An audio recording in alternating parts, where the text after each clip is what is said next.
हिंदी दिवस के शुभ अवसर पर शैक्षणिक संस्थानों के प्रधानाध्यापक और साथ ही साथ उस संस्था से जुड़े हुए तमाम जिम्मेवार पदाधिकारियों का संदेश ले रहे हैं। आज हम एक बहुत ही प्रतिष्ठित शैक्षणिक संस्थान में पहुंचे हैं, अनुमंडल महाराजगंज। सबसे पहले सर का बहुत बहुत स्वागत करेंगे। सर, आज हिंदी दिवस है। राष्ट्र से लेकर के अंतर्राष्ट्रीय स्तर पर हिंदी की लोकप्रियता काफ़ी तेजी से बढ़ रही है। क्या कुछ कहेंगे, क्या संदेश देंगे सर? प्रतिवर्ष 14 सितंबर को हिंदी दिवस के रूप में मनाया जाता है। हिंदी हमारी राजकीय भाषा है। राष्ट्रभाषा बनते बनते यह रह चुकी है। राजभाषा का अर्थ होता है जिसमें राज्य के सारे कार्य, जिस भाषा से राज्य के सारे कार्य संचालित होते हैं, उन्हें राजभाषा कहते हैं। हमारे यहाँ अंग्रेजी को भी राजभाषा का ही दर्जा दिया गया है। इस प्रकार भारत में दो भाषाएं राज्य भाषा के रूप में प्रतिष्ठित हैं, हिंदी और अंग्रेजी।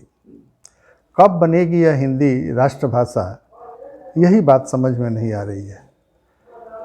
राष्ट्रपिता महात्मा गांधी ने भी कहा था कि हिंदी को ही राज्य भाषा के रूप में प्रतिष्ठित होना चाहिए, क्योंकि बहुत बड़ी जनसंख्या भारत की हिंदी से प्रभावित है।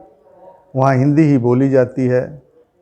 और आपसे क्या कहें, यहाँ झरनों से जो आवाज़ आती है वो हिंदी में आती है।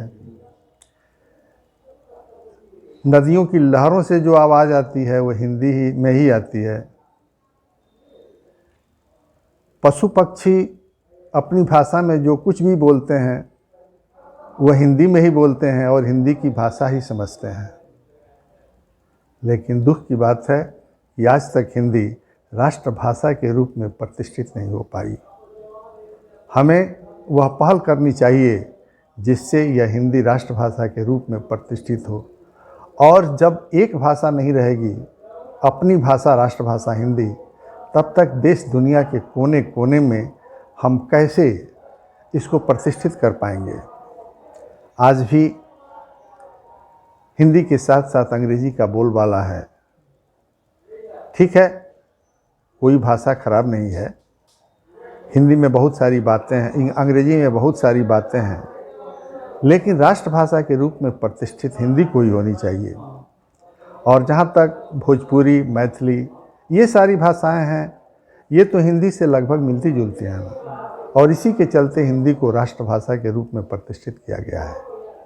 हम यही जानेंगे, हम यही चाहेंगे लोगों से कि आप भी हिंदी के प्रति अपनी सजगता प्रकट करें, उसको विकसित करने के लिए हर संभव प्रयास करें।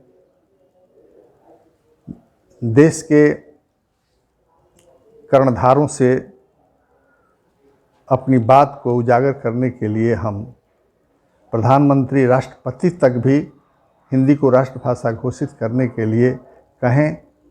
और जब यह राष्ट्रभाषा हिंदी प्रतिष्ठित हो जाएगी राष्ट्रभाषा के रूप में, तब हम भी प्रतिष्ठित होंगे, समाज प्रतिष्ठित होगा और देश भी प्रतिष्ठा प्राप्त करने के साथ साथ उन्नति की ओर अग्रसर होगा।